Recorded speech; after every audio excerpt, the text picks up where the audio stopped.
every culture, there are two things we can be sure of. We are living in time, and we'll experience constant change.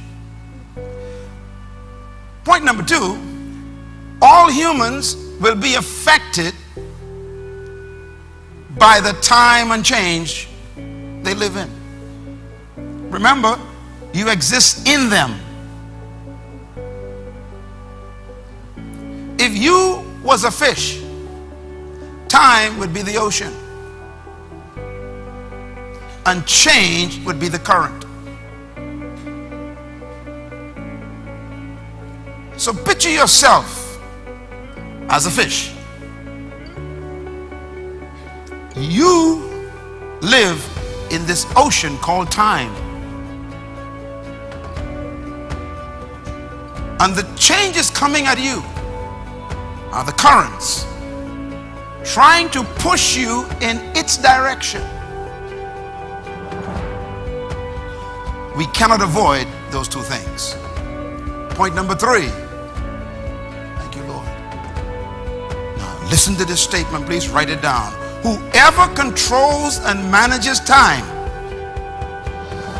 and manages changes will control our experience in time and change. I want you to think, please, about what I'm saying. I repeat, whoever controls and manages time and change will control our experience in time and change.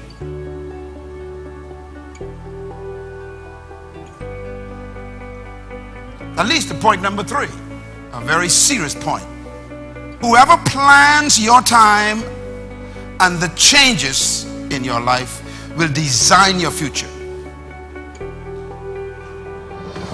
I repeat, whoever plans your time, the time you live in, and designs the changes that you will face, they are creating your future.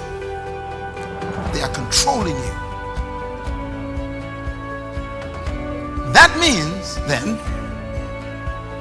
that we are all victims of the ones who plan our time and our change.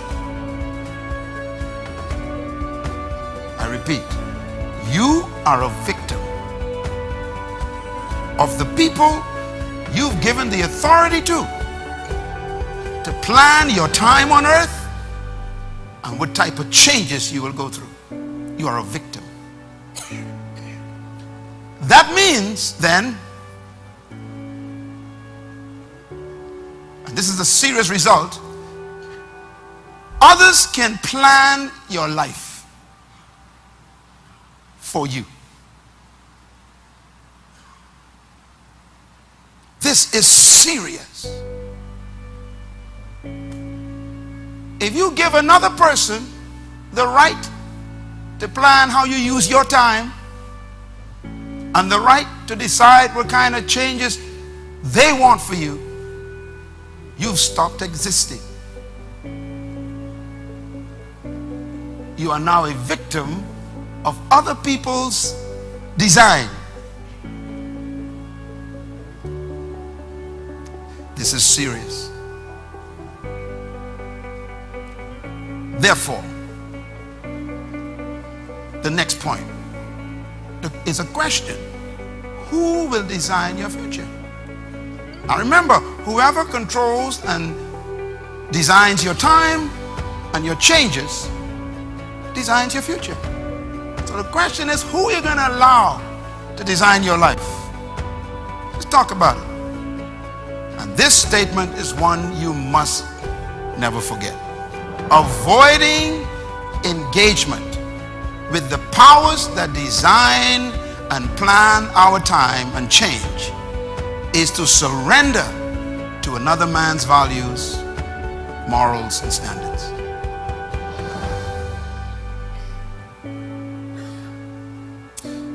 I'm going to repeat this because it's very serious. It's happening all over the world. Matter of fact, this is happening not only to individuals, not only to countries, it's happening to entire continents.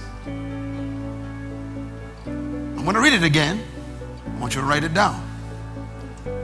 Avoiding engagement with the powers that design and plan our time and change is to surrender to another man's values and moral standards. It's like the United Nations telling the Bahamas what they should do if they want the United Nations money.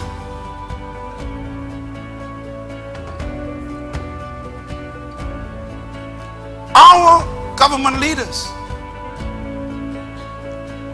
are making trips you know nothing about, to meetings you have no idea exist, making decisions on your behalf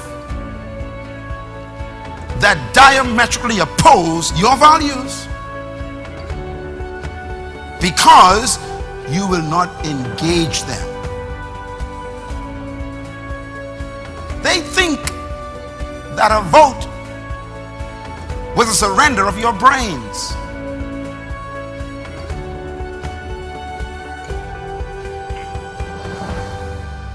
They think that a vote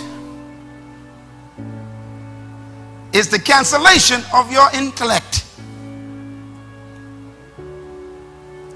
And maybe I might blame you also, because you and I are so passive, spiritually, religiously stupid.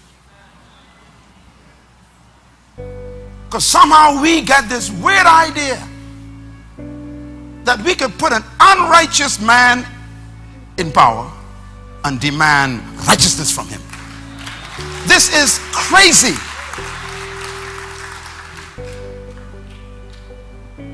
But we do it. And the problem is, we see them once. And we believe that they will keep our values and morals intact for 5 years.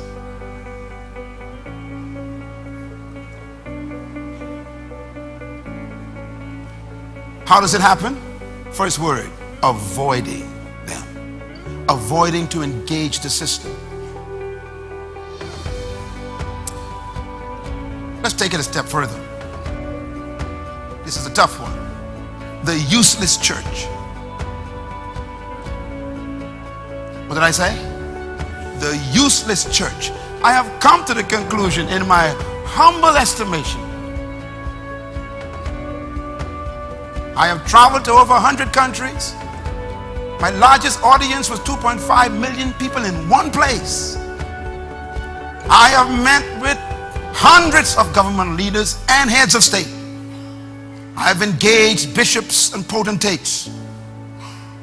I have sat in the halls of power. I have communed with Supreme Court justices. I have spoken and advised congressmen and women. I have been around. Believe me, I've come to a conclusion. The church is useless.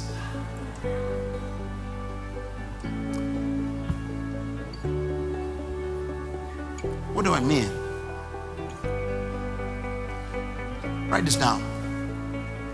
The number one weakness and defect of the church is its lack of planning.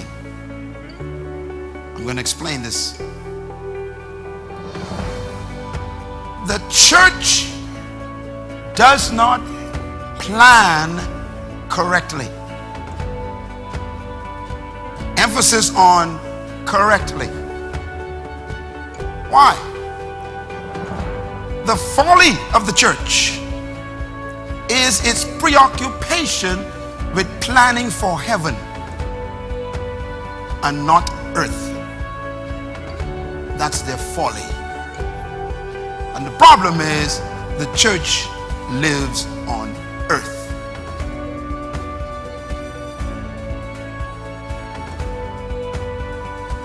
The mistake the church has made is what I call, they have a escapism theology.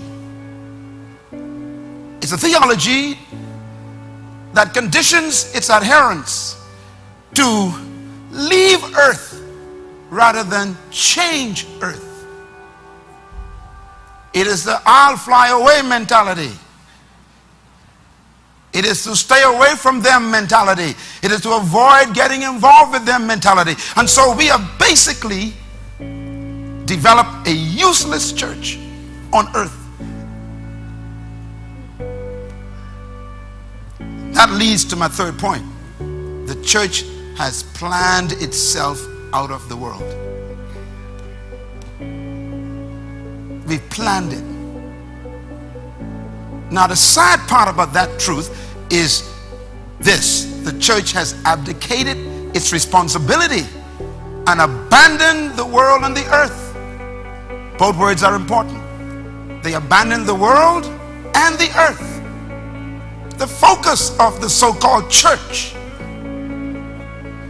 is isolation and transportation.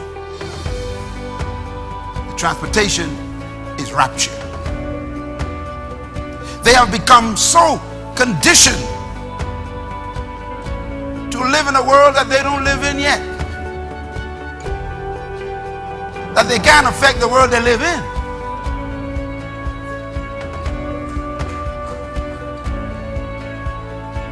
And so we have this useless structure in every nation.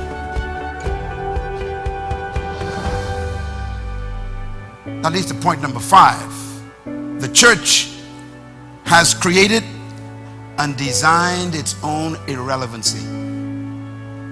The church has created and designed its own irrelevancy. The church itself made itself irrelevant.